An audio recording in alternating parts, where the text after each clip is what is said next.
Well, if I follow Holmes's instructions, then to begin my investigation into this leather apron, I must first head to the police station.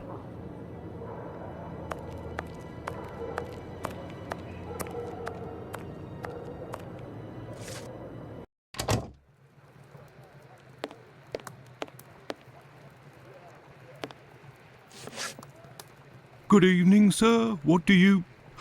I know you. You were here last week with Sherlock Holmes. Indeed. I have come to bring a message from Sherlock Holmes for Inspector Aberline. Very well, I will pass it on. But come to think of it, someone was asking about you recently. Finlay, the caretaker of some shady boarding house nearby. Does that mean anything to you? Ah, perhaps. Actually, I read in the Star that you have arrested a suspect called Leather Apron. You shouldn't believe what you read in that rag, sir. The man is being hunted, but we have yet to get our hands on him, and we aren't close to it either. Why ever not? Bah, he's a specialist in the streetwalker racket.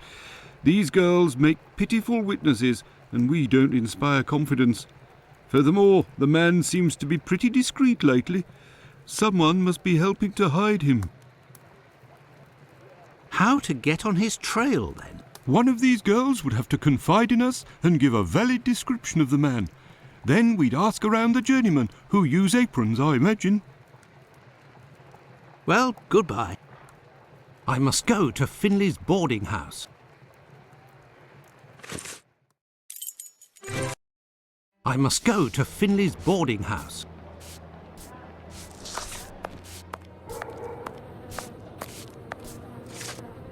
Good evening, Finlay. Oh, good evening, sir. Aren't you the gentleman who was with the great detective the other time? That is indeed me, Dr. Watson.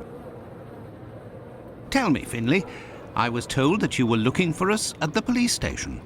Indeed, I wanted to thank you for last time, you know. That vagrant has never set foot round mine again. I even found a tenant, one who pays his rent, I mean. You don't seem very happy, but you were lucky to have found a good tenant so quickly.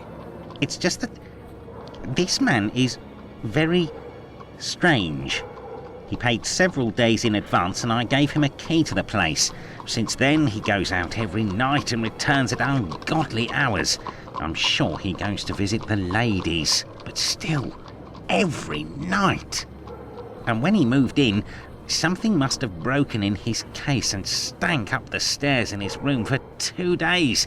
I think it was a jar. It must be over there. Tell me, have you heard talk of Leather Apron? By the papers, that's all. This man seems very sinister. Do you know any journeymen who use this type of apron? The slaughterhouse butchers, I believe, but definitely the cobblers. I know one, old Isaac Solomonovich. His workshop is on a small street in the Jewish community, across from the hospital. He's a good man. He can help you. But you know, the people there are very close and don't share much with non-Jews. Thank you, Finlay. At your service, sir.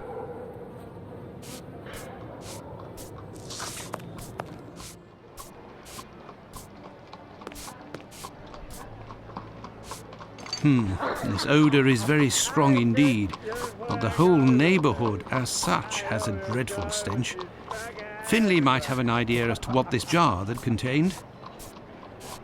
What do you want, Doctor?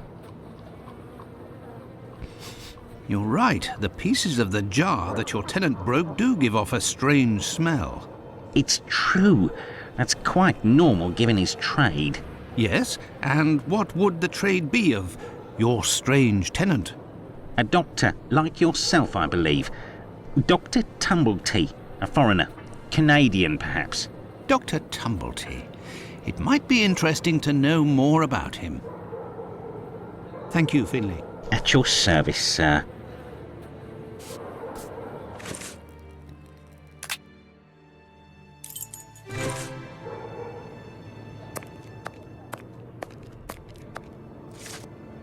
Oh, it's you.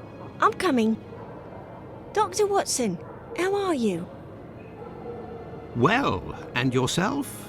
And how's your uncle? Well, he sleeps a lot, but he doesn't seem to be suffering. Your medicine has worked wonders.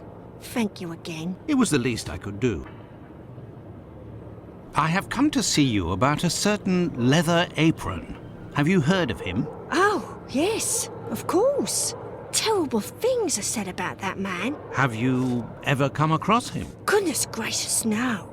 But I know that he has threatened and taken many girls in my situation. I don't know what more I can say, but Bella would be able to tell you some. Who is Bella? Bella Pullman. She's the landlady of the place where I could take you there if you like. Please do. It's me. It's Lucy. This gentleman would like to speak to Bella. It's the doctor who helped me. I must leave to return to my uncle. Thanks again.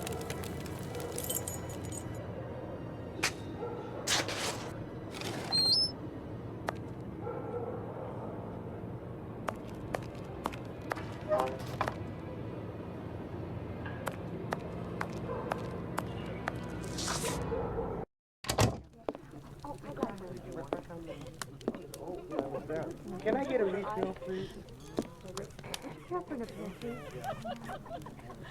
If you'd be patient, Madam Bella will arrive in a moment.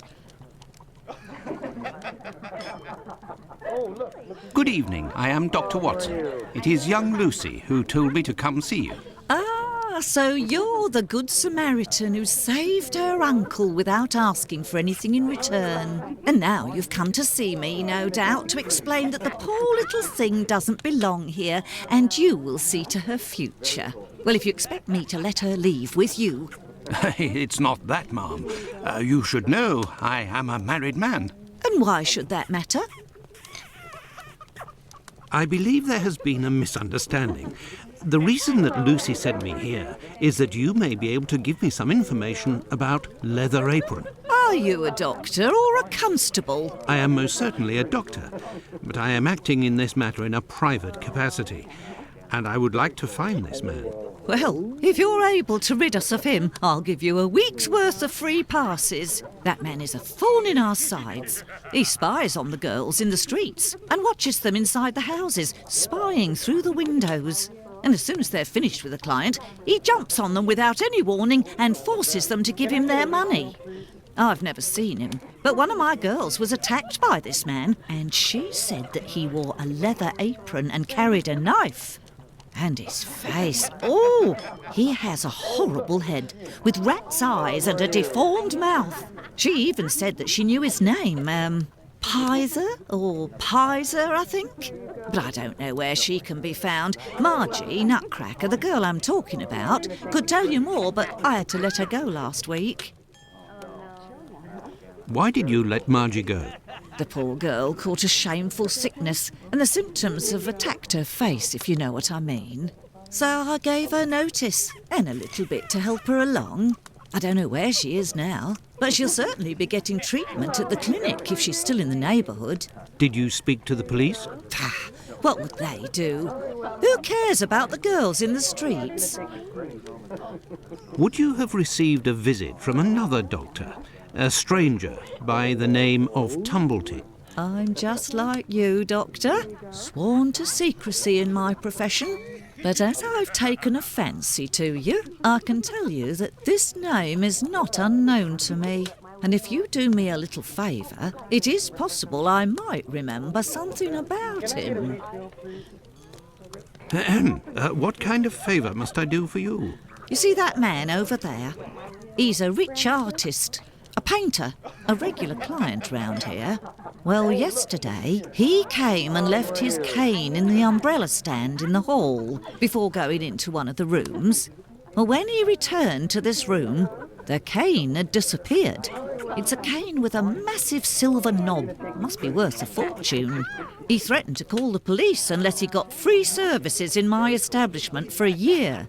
I'll be forced to accept, unwillingly, of course, given the services that he's demanding, unless the cane is found.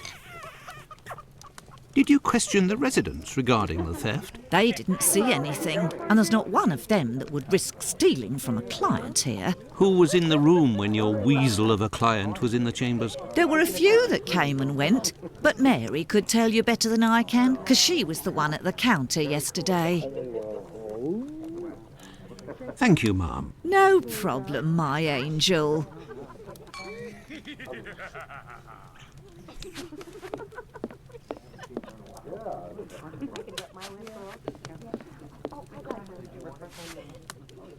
What happened to this rug? Oh, it's when we got a coal yesterday. I asked the young man to fill the pail. Came back to put it down, but his feet were covered in soot and he made a black print. Madam Bella said it was my fault and I got a shilling's penalty. I also have to clean the print and it's no picnic. He has immense feet, that boy. I heard that there was a theft yesterday. Did you see anything? No, and I was here the whole time. Who delivers the coal? It's never the same person. I'd never seen that lad before. Do you always keep an eye on the coat stand? Oh, yes. Well, when the coal delivery came, a client came out of the chambers and stopped me from seeing the boy who brought the bucket of coal. You don't think he would have taken advantage? Until next time, miss. With pleasure, sir. A large black footprint.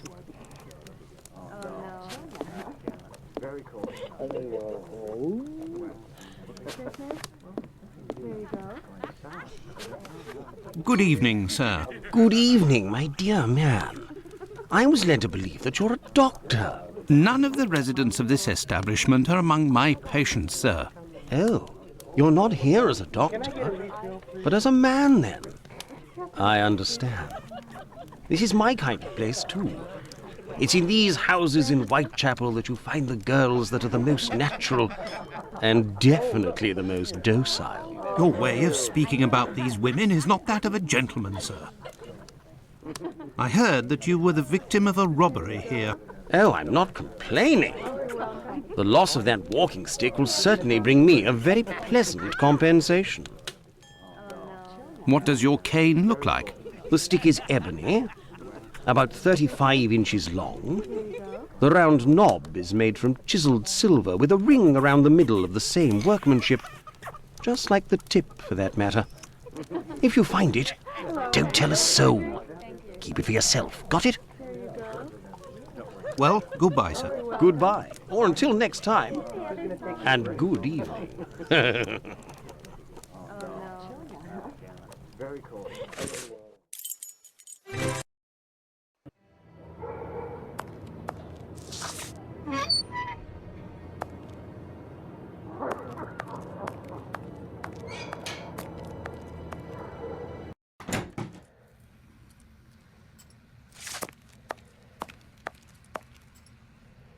Good evening, Doctor. My name is Dr. Watson. Pleased to meet you. Good evening. I am Dr. Gibbons. Likewise. I have come to see you about one of your patients. Margie goes by the nickname Nutcracker, who gets her prescription from the clinic. She's a lady of the night and is afflicted with a venereal disease. I know who you're talking about. Indeed, Margie has syphilis and is being treated with mercury. Do you have her address? No. And for your information, she left London for good 3 days ago. She felt threatened. Margie felt threatened? But by whom? I believe that Margie was particularly scared of a terrifying man who attacked her once. Did she say the name Pizer or Pyther? Unfortunately, she didn't give a name, but she described a man with shifty, rat-like eyes and a mouth twisted in a sinister grimace. Did Margie have any idea where this man who terrified her so much might be found? No, but she told me that another girl who'd been attacked like her had told her that this man worked in a cobbler's run by an old Israeli. Also, she saw him again last week, the night of the big fire. She told of going to see the fire like most everyone else in the area. While there, she recognised her attacker in the crowds gathered at the warehouses. There was no mistaking a face like that, she said. She kept an eye on the man the whole time the firemen were working in order to avoid him. Goodbye, Dr. Gibbons. Until we meet again, my dear colleague.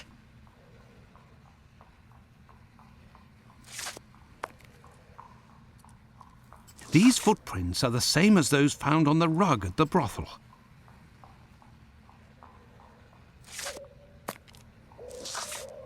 What can I do for you, my dear colleague? Pardon me, Doctor, but who made the large black footprints there near the beds? The brother of one of my patients. The poor thing had a leg amputated after colliding with a carriage. We arranged to find her a prosthesis. Prostheses are very expensive. How did this man pay? He told me that one of his uncles gave him a walking stick with a chiselled silver knob. I agreed to accept this knob in exchange for a simple prosthesis with harness. But this object is of great value, and I could finance half a dozen other prostheses by selling it on Petticoat Lane. Doctor, I have reason to believe that the silver knob that you possess is from a cane that was stolen by the man who brought it to you, and I believe I know to whom it belongs. That's what I was worried about. The story of the uncle seemed a little strange. Nevertheless, you must have proof of what you claim. I will show you all of the knobs that we have here. If you find the knob that the young man gave me, I will believe you. So be it, but something is bothering me. I will need a complete cane, not just a knob. Don't worry, dear chap, build one. I can loan you some tools. Make use of the odds and ends in my cupboard. It'll help get rid of it. Well, I shall try. I will have to remember the description that Sickert gave. Goodbye, Dr. Gibbons. Until we meet again, my dear colleague.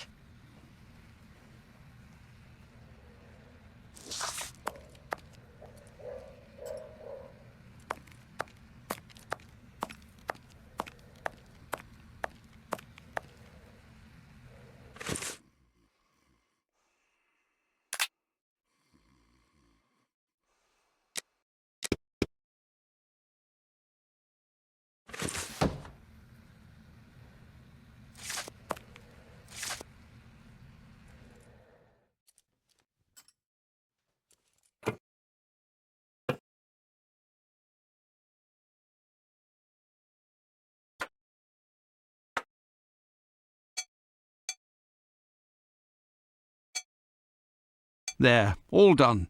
Holmes couldn't have done better himself. What can I do for you, my dear colleague? I believe I found the knob from the stolen cane, which I succeeded in putting back together. That's the one. And yet I cannot give it to you, Doctor. I will only return it to the police, and only if there is an official complaint against me. Would there be a way to convince you to give me the cane? Find me a dozen solid adjustable harnesses for wooden leg prostheses, and it's yours, Doctor. Goodbye, Dr. Gibbons. Until we meet again, my dear colleague.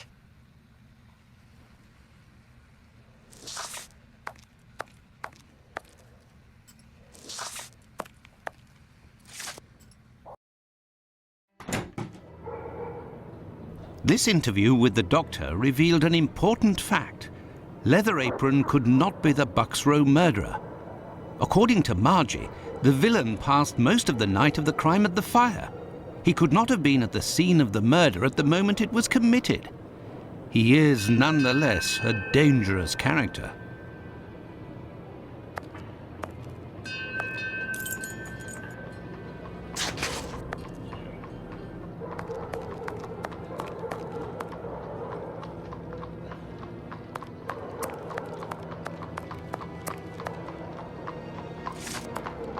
A cobbler's shop.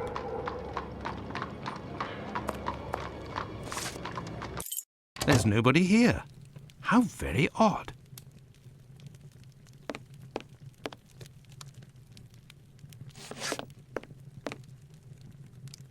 I say, these things look like harnesses. Oh my, they are noisy. Good evening, sir. Pardon the interruption. The door was open. I didn't think that I would find anyone working at this hour. Good evening, sir. I didn't hear you come in. Say, those things that made noise, they are really harnesses, aren't they? Yes, horse harnesses. But I must tell you, sir, that the store is normally closed at this hour. That is why I've asked you to return tomorrow. I didn't come about my shoes. I came to speak of a cobbler, perhaps one of your former employees, a man with very particular habits. You aren't with the police by any chance? I'm sorry, but I do not want to speak of anything but shoes with you. I am not a policeman. I am Dr. Watson. It's Mr. Finlay, who told me that you might be in a position to inform me. Ah, that Mr. Finlay is a very brave man. And if he sent you, then you must certainly be a worthy man also.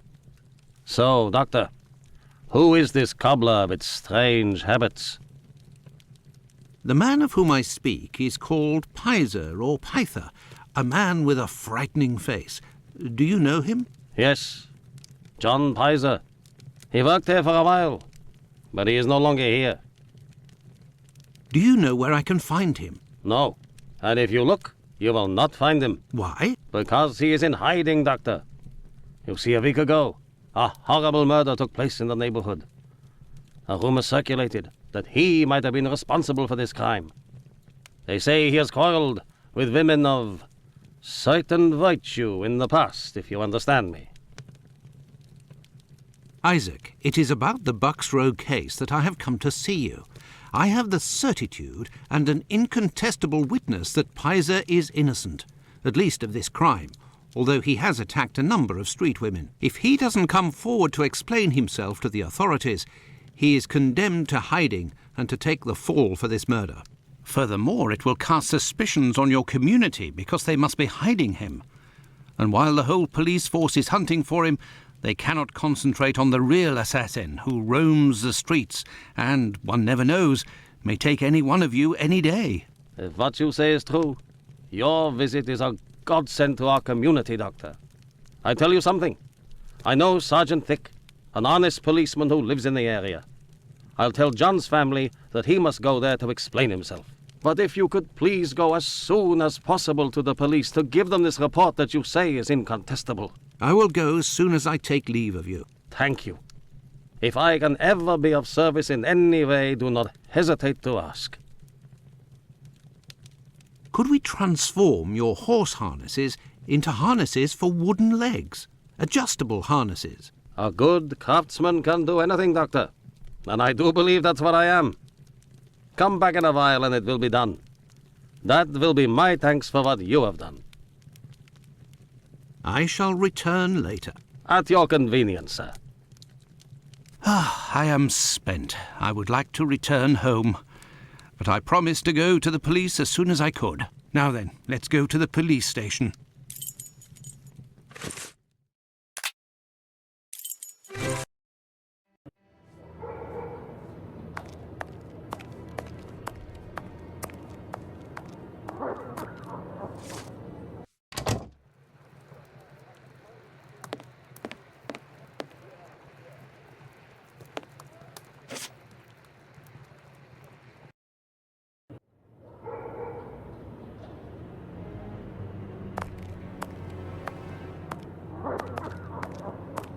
Will you?